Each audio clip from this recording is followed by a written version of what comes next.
大家好，这里是文澜小屋。本期我们介绍的是 Jim Collins 的《从优秀到卓越》。Jim Collins 是一位严谨的商业研究者，为了弄清企业为什么能够实现阶跃式的成长，他带领一个由21名研究员组成的团队，耗时5年，对1435家企业进行了长达40年的历史数据追踪。最终，他们在这个庞大的数据库中仅筛选出11家真正实现了历史性跨越的标杆企业。这些企业在转型后的15年里，其累计股票收益率平均达到了大盘的 6.9 倍。从优秀到卓越这本书，正是对这场跨越5年的庞大研究项目的成果浓缩与深度复盘。书中没有兜售速成的商业神话，也没有鼓吹依赖个人英雄主义的明星管理者。相反，他通过大量的对比分析，揭示了一个违背直觉的真相：企业的蜕变是一个循序渐进的动能累积过程。从寻找具备双重特质的第5级领导力，到组建合适的团队；从直面残酷现实的斯托克戴尔悖论，到确立聚焦核心优势的刺猬理念，最后通过纪律文化与飞轮效应，完成增长动能的终极爆发。为什么绝大多数公司只能停留在优秀的水平，而无法触及卓越的门槛？让我们翻开这本书，去探寻那些隐藏在数据背后的组织进化密码。在商业世界中，当一家企业陷入困境时，有些董事会倾向去外部寻找一位具有超级明星光环、性格张扬且充满个人魅力的救世主型首席执行官。他们认为，只有这样高调且具有强大个人号召力的领导者，才能带领企业完成伟大的转型。然而，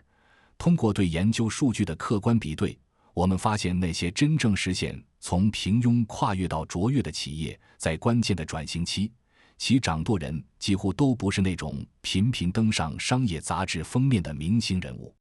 而那些带领企业实现历史性跨越的领导者，全部具备一种独特的特质，被称为第5级领导力 Level 5 Executive。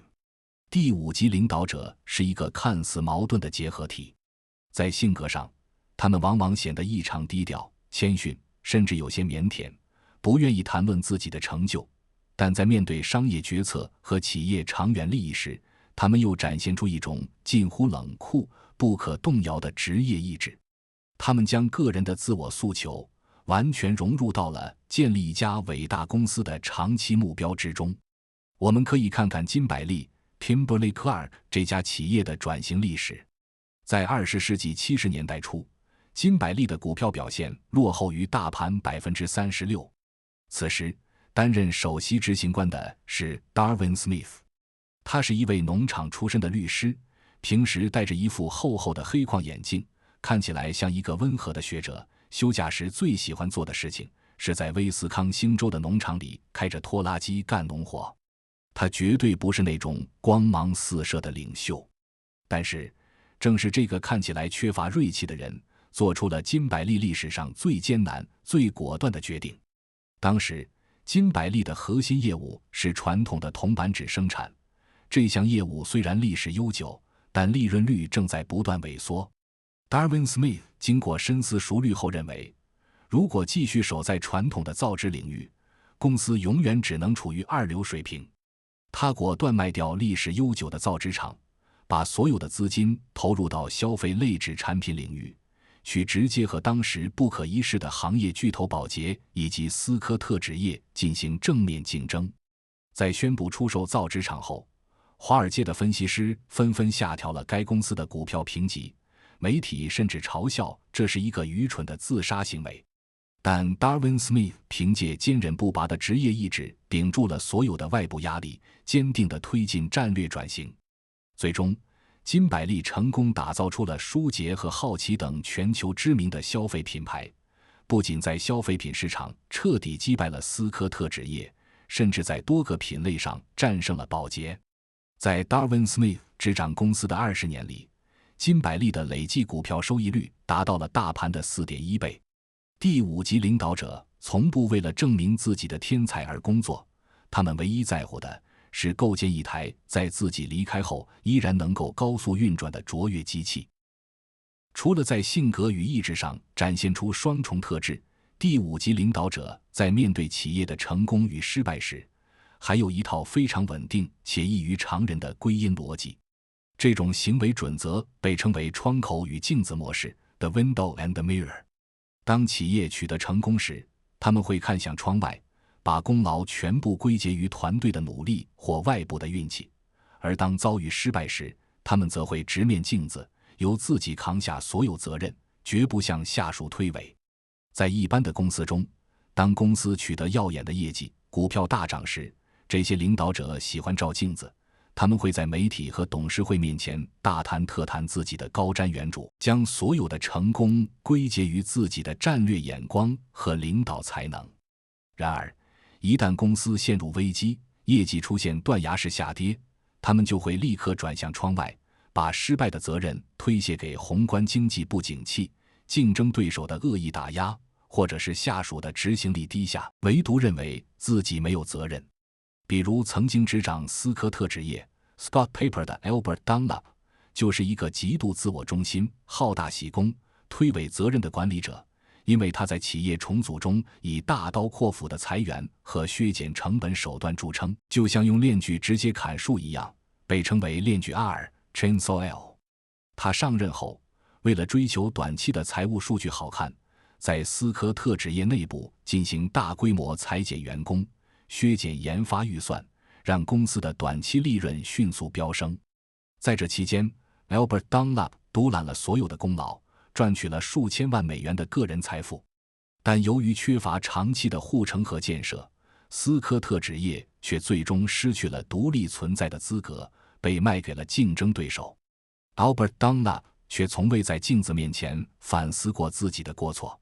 当他后来在执掌阳光公司遭遇严重的业绩滑铁卢，最终被解雇时，他依然无一例外地将失败归咎于外部环境、竞争对手以及下属的无能，完美展示了那种顺境时照镜子强攻，逆境时看窗外推责的平庸管理模式。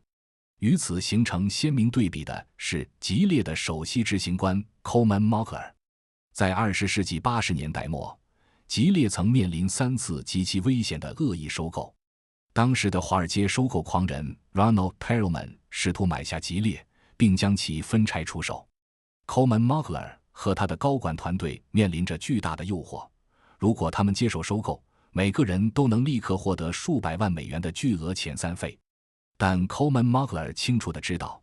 吉列当时正在研发2款极具革命性的产品，这2款产品将为股东和员工带来长远的巨大价值。面对恶意收购者的步步紧逼， Coleman Mockler 表现出了钢铁般的意志，在法庭和资本市场上与对手展开了艰苦卓绝的斗争，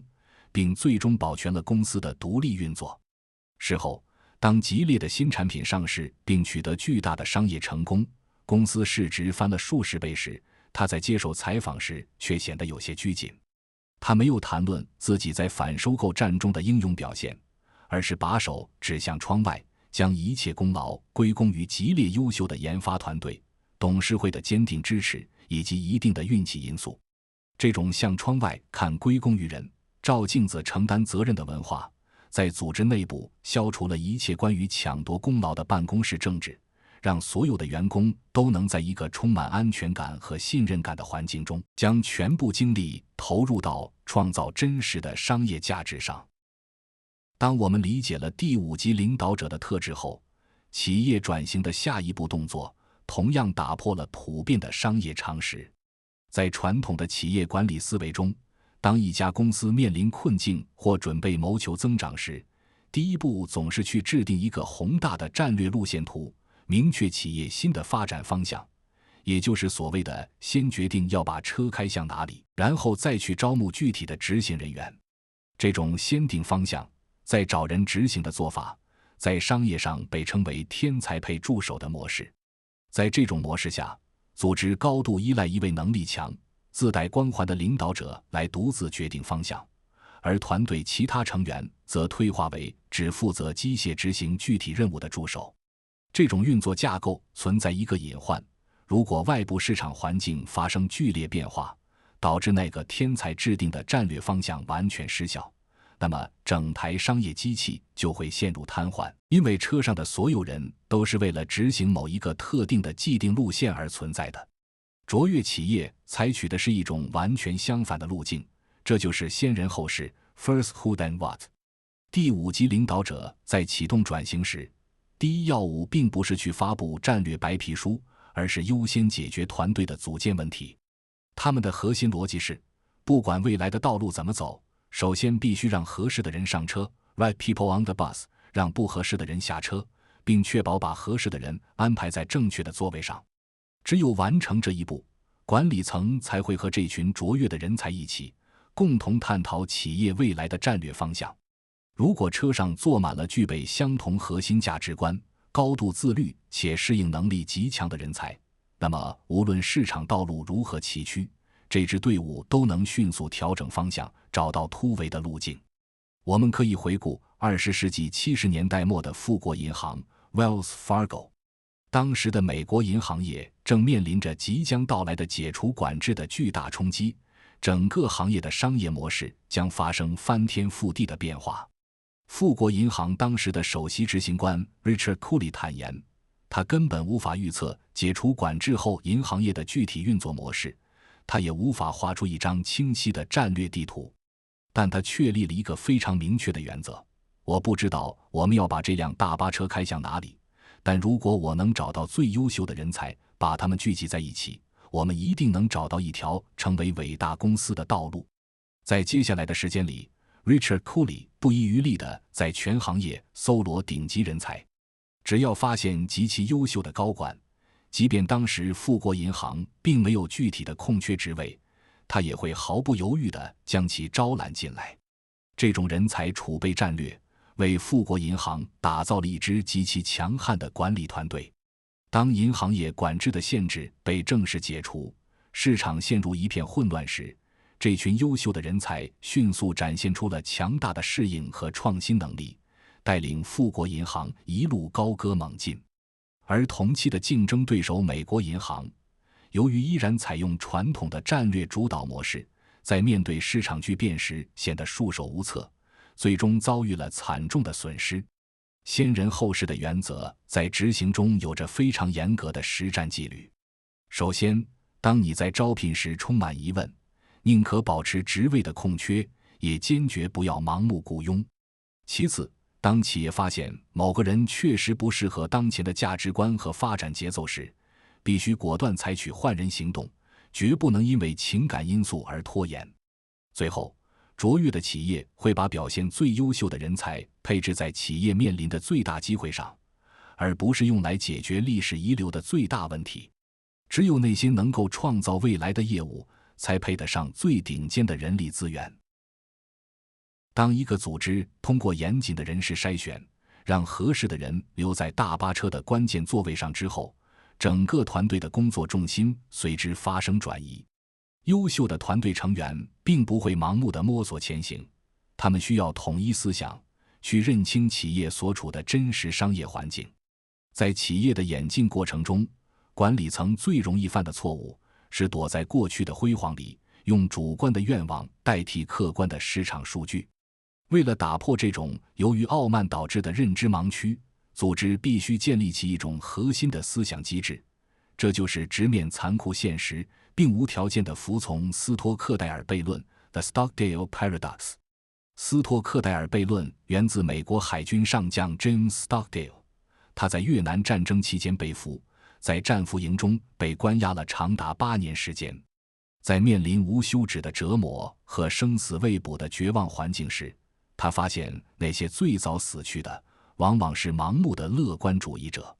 这些人总是设定虚假的期限，认为圣诞节前就能获释，当圣诞节过去而希望落空时，他们便在绝望中死去。真正的幸存者是那些一方面保持着最终必定能获释的绝对信念，另一方面又从不粉饰太平，敢于清醒面对每天最残酷现实的人。我们可以通过大西洋与太平洋茶叶公司 Great Atlantic and Pacific Tea Company 和克罗格 Kroger 这两家大型连锁超市在二战之后的命运对决，来观察这种思想模式对资产命运的影响。大西洋与太平洋茶叶公司在当时是全球规模巨大的零售组织，掌握着庞大的供应链和数万家门店。然而，随着战后经济的繁荣，美国消费者的需求发生了根本性的变化，人们不再喜欢过去那种拥挤、狭窄的小杂货铺，转而追求面积巨大、商品品类丰富、明亮干净的超级大卖场。面对这种决定生死的人口与消费趋势变化，大西洋与太平洋茶叶公司的管理层选择闭目塞听。为了验证这种趋势，他们其实专门开设了一家名为金钥匙的实验店，专门测试超级大卖场的运营。实验数据明确表明，消费者疯狂地涌向新业态，传统的门店正在被时代淘汰。然而，因为这一客观事实和高管们固有的资产结构、传统的成功经验发生了冲突，大西洋与太平洋茶叶公司的管理层竟然由于害怕面对失败，直接下令关闭了这家赚钱的实验店，继续把资金消耗在旧门店的翻新上。这种对现实的刻意粉饰，导致这家零售巨头最终走向了不可逆转的衰败。与之形成鲜明对比的是克罗格。当时的首席执行官 Lyle Everingham 和他的核心团队看到了相同的数据，他们没有回避，而是选择直面这一残酷的事实。当他们发现过去维持公司生存的门店中，有超过3%在未来的新时代将无法生存，克罗格随即启动了长达20年的资产重组，系统性的关停、变卖了旧时代的数千家小门店，将全部资本倾注在超级大卖场的建设上。到了1999年，克罗格不仅完成了彻底的蜕变，还一举成为全美排名靠前的食品零售连锁集团。这种敢于直面泥潭，同时坚信能走出来的精神，正是斯托克戴尔悖论的核心内涵。在商业世界中，只有将这种不盲目、不逃避的斯托克戴尔悖论焊接在组织的思想地基里，企业才能在市场的剧烈震荡中保持长期的清醒与理性。直面残酷现实并不是一句挂在墙上的管理口号，它需要企业在日常运作中有一套能够让前线信息毫无阻碍地传递到决策层的组织雷达。在绝大多数最终走向平庸的公司里，员工和中层管理者往往选择对问题视而不见，或者将糟糕的数据进行层层美化后再向上汇报。这种现象的根源在于公司内部缺乏安全感，员工害怕因为说出实情而遭到管理层的惩罚或边缘化。因此，有必要从机制上入手，创造听见真话的氛围。要打造这样一个高敏感度的组织雷达，管理层需要践行4个非常具体的行为准则。首先是多提出问题，而不是直接给予药方。在面对未知市场时，卓越的领导者不会假装自己无所不知，他们通过连续的追问，引导团队去挖掘数据背后的本质。其次是积极融入对话和辩论，而不是搞一言堂。我们可以观察纽柯钢铁 Nucor 这家企业在转型期的沟通文化。当时在首席执行官 Ken Iverson 的带领下，纽柯钢铁的内部会议几乎就是一场场激烈的辩论赛。管理层和各厂常会为了一个技术改造方案或者建厂选址，在会议室里争得面红耳赤，甚至互相大声反驳。但这群高管之间并没有产生任何个人恩怨，因为他们的争论完全建立在对成本、产量和工艺数据的客观核对上。这种充满张力的辩论确保了每一项数亿美元的重大投资都是基于事实做出的理性决策，而不是为了迎合某位高管的面子。第3个准则是执行不指责的解剖 Autopsies without blame。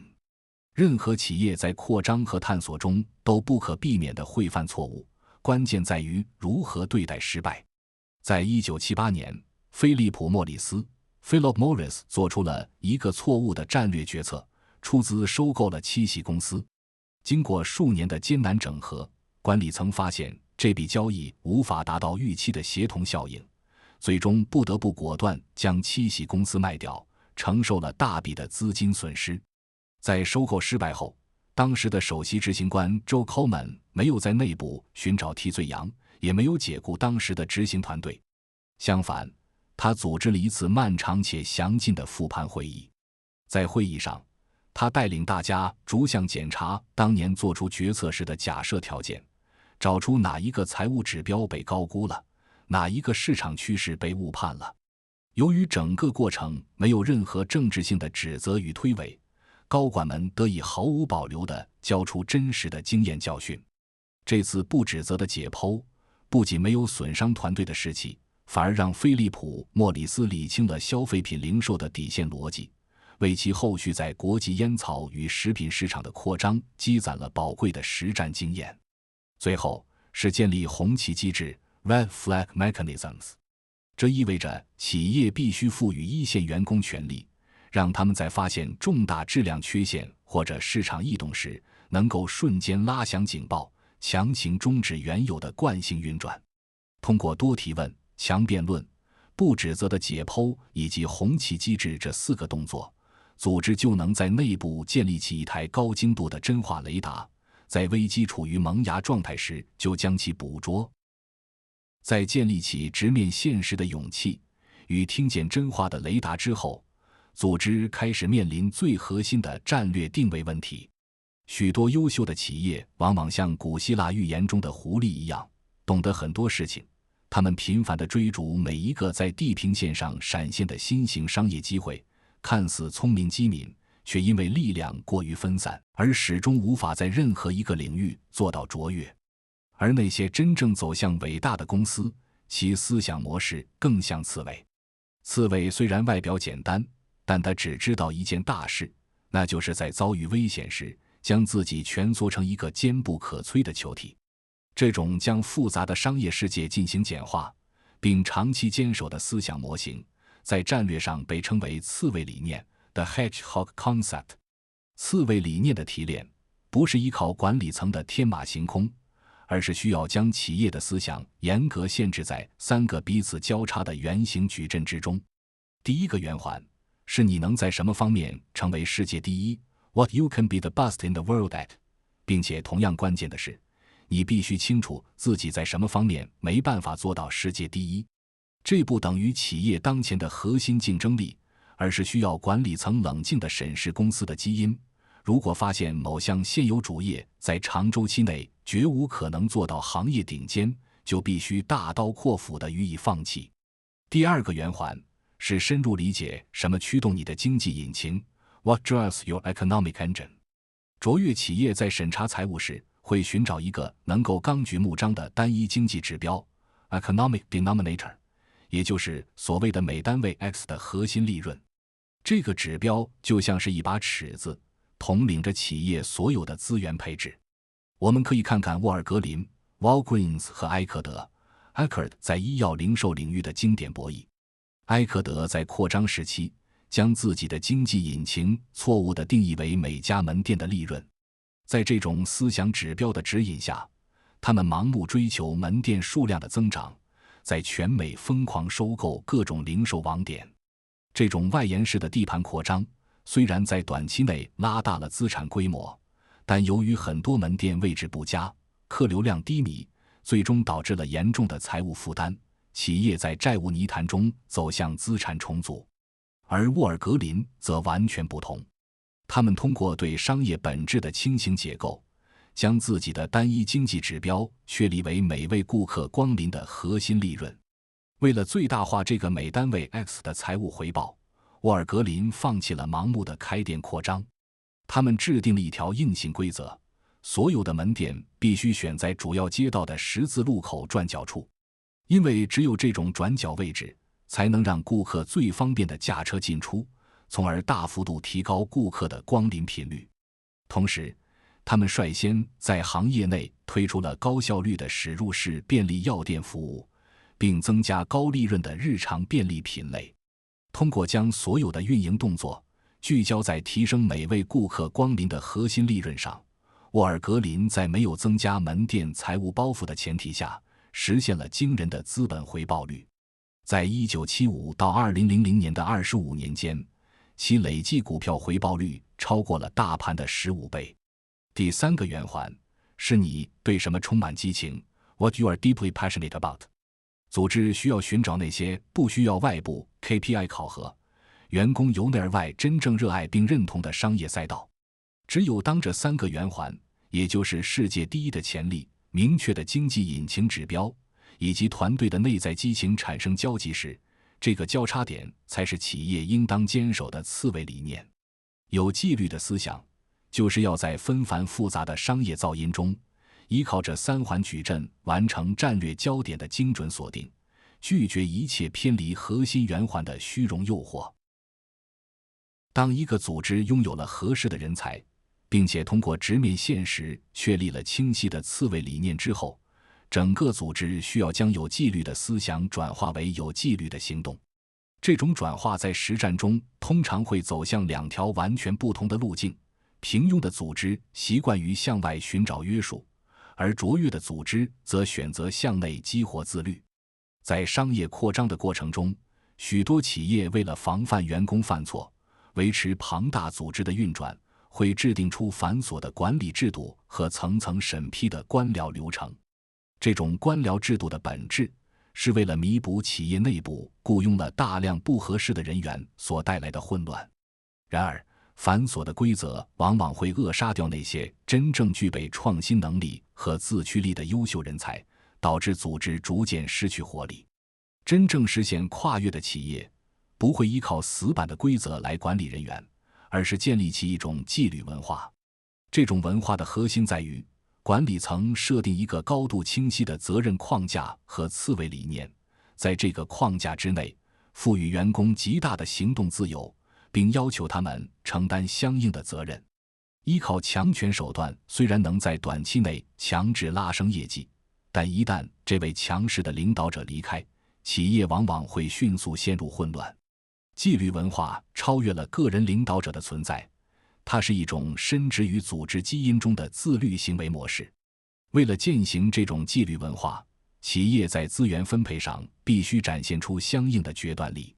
在大多数平庸的公司里，年度预算会议往往是一场资源争夺战，每个部门都在争取更多的资金，预算被平均分配到各个平庸的项目上。而卓越企业的预算逻辑完全不同，他们只会全额资助那些完全符合刺猬理念的核心业务，对那些不符合理念的业务实行零预算。为了强制执行这一原则，他们发明了一个比代办事项更重要的工具，那就是停止做某事清单 Stop Doing List。 我们可以再次回顾沃尔格林这家医药零售巨头的行动轨迹。在20世纪70年代，沃尔格林旗下拥有一项名为 West 的餐饮连锁业务。这项业务在当时实际上是盈利的，并且在公司内部有着悠久的历史。然而，当沃尔格林确立了以每位顾客光临的核心利润为经济引擎，以高效率的便利药店为刺猬理念后，餐饮业务的定位就变得非常尴尬。它虽然能赚钱，但无法在全美做到最顶尖，也不符合便利药店的整体扩张逻辑。面对这项有着历史情感且仍有利润的业务，沃尔格林没有选择保留或者缩减规模，而是直接将其列入了停止做某事清单。在随后的5年时间里，沃尔格林有条不紊地将整个 West 餐饮业务全部剥离出售，把收回的每一分钱资本都重新投入到核心的街角便利药店建设中。这种对非核心业务的果断切割，需要组织内部具备高度的思想统一和执行纪律。通过不断的填充停止做某事清单，企业能够强行剥离那些消耗精力的边缘业务，将全部的资本和人才密度精准聚焦在能够产生最高回报的核心齿轮上。在现代商业竞争中，技术革新常常被视为颠覆行业格局的最关键变量。每当一种新的技术浪潮席卷而来时，市场上总会充满焦虑和狂热，许多企业会因为害怕错失良机而盲目跟风，投入巨资引入那些并不成熟或并不适合自身业务的系统。然而，历史数据揭示了一个重要的事实：没有任何一项技术能够单独造就一家卓越的公司，技术也无法将一个平庸的商业模式扭转为伟大的事业。在卓越企业眼中，技术被严格定义为技术加速器 （technology accelerators）。技术本身不能创造初始的动能，它只能用来加速那些已经运转起来的、符合企业刺猬理念的动能。在1999年，互联网电子商务的狂热达到了顶峰。当时，一家名为 Drugstore.com 的线上医药零售商横空出世，其创始人声称要用互联网彻底颠覆传统的线下实体药店。媒体和华尔街的分析师们纷纷附和，认为像沃尔格林这样拥有庞大实体门店的传统企业，已经变成了反应迟钝的恐龙。在这种铺天盖地的舆论压力和技术恐慌下，沃尔格林的股票在几个月内大幅度缩水了约 40%。面对市场的喧嚣和竞争对手的激进扩张，沃尔格林并没有陷入恐慌，也没有为了迎合华尔街而在仓促间推出一个花哨的独立电子商务网站。管理层依然保持着高度的纪律性，他们回到了自己的刺猬理念中进行审视：互联网这项新技术究竟能不能提升我们每位顾客光临的核心利润？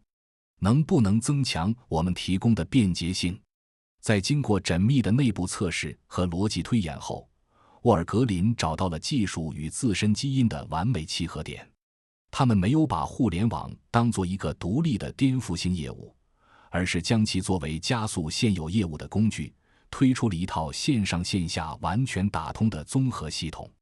顾客可以在家里的电脑上通过网络一键下单开具处方，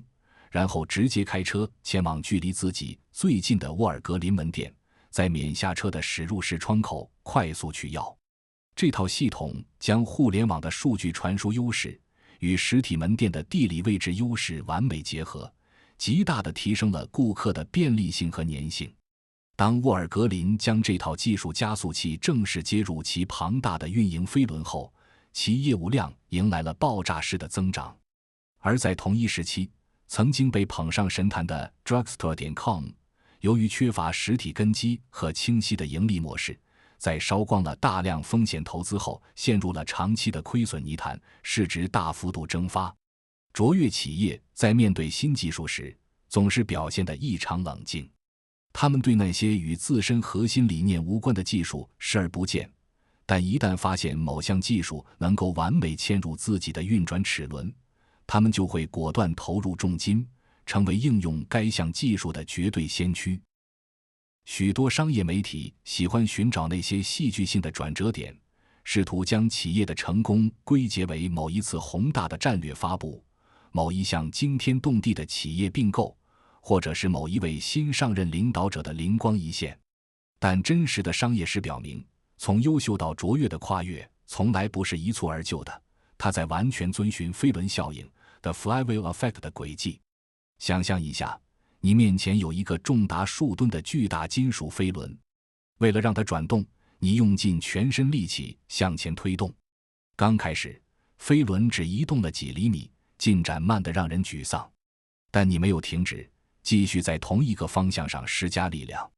在坚持不懈的推动下，飞轮转完了一整圈，接着是10圈、100圈、1000圈。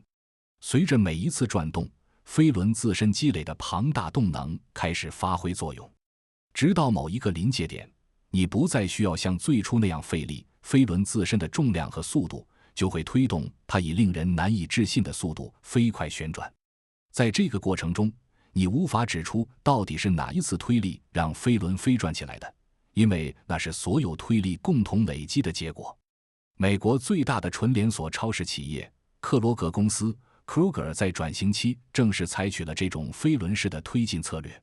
在长达20年的时间里，管理团队没有搞过任何大规模的公关宣传，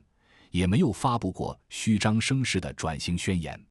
他们只是安静地、系统地对全美各地的门店进行改造和重组，一家接一家地关停旧的杂货铺，一家接一家地开设新的超级大卖场。每一个新开的盈利的大卖场都为飞轮增加了新的一卷动能，进而吸引了更多的顾客和更充足的现金流，去支持下一批门店的建设。在持续了数十年的稳定推动后，克罗格的飞轮积累了不可阻挡的市场势能。与飞轮效应形成鲜明对比的是那些陷入命运厄索的 Doom Loop 的平庸企业。这些公司缺乏长期在一个方向上坚持的定力，他们总是渴望一步登天的奇迹。当他们推动飞轮转了几圈，发现没有立刻取得惊人的财务回报时，就会陷入严重的业绩焦虑。为了给资本市场一个交代，他们会立刻停止当前的动作，更换新的首席执行官，推出一个全新的宏大战略，强行把飞轮推向另一个完全不同的方向。大型跨国制药和消费品公司华纳兰伯特 Warner Lambert 就是陷入命运厄索的典型代表。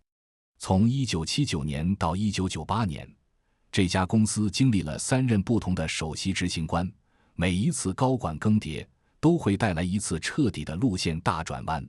他们曾在消费品健康领域投入巨资，不久后又转向处方药研发，后来又把重点转移到医院耗材上。每一次改变方向，都会让组织之前积累的微弱动能瞬间归零。命运厄索的另一个典型特征是热衷于大规模的盲目并购。卓越企业只有在飞轮已经高速运转时，才会通过收购来加速动能，而陷入命运厄索的企业往往试图通过收购一家庞大的公司来创造动能，以此掩盖主营业务的衰退。这种做法最终往往以惨痛的资产减值告终。长期的商业博弈本质上是一场对耐心的极端考验。只有那些能够抵御短期诱惑，在同一个明确的次维框架内日复一日推动飞轮的企业，才能在时间的复利下完成财富与规模的终极跨越。从优秀到卓越是一本用海量历史数据对抗直觉的组织进化指南。它摒弃了个人英雄主义的喧嚣，用11家跨越周期企业的真实轨迹向我们证明，打造一家伟大的公司不需要耀眼的明星管理者，也不需要多么高深的战略预测，它只需要我们寻找那些兼具谦逊与坚韧的第5级领导者，把合适的人请上车，需要我们用斯托克戴尔悖论的清醒去直面商业世界的残酷现实，需要我们在世界第一经济引擎和内在激情的3环交汇处锚定属于自己的刺猬理念。当你用纪律文化砍掉那些偏离主业的繁杂业务，并把技术当作加速器注入其中时，企业这台机器就能顺应飞轮效应，在时间的流逝中积攒出不可阻挡的庞大动能。这套框架不仅是企业管理的标尺，更是每一位投资者审视资产、跨越长周期的护城河探测指南。这里是文澜小屋，我们不追求快速致富的奇迹，只希望与您一起阅读好书，慢慢变富。相信您聆听本期视频的时间付出，会在未来化作认知上的复利，获得最稳健的回报。如果本期内容对你有所启发，也欢迎点赞转发，并分享给身边的朋友。感谢您看到这里，我们下期见。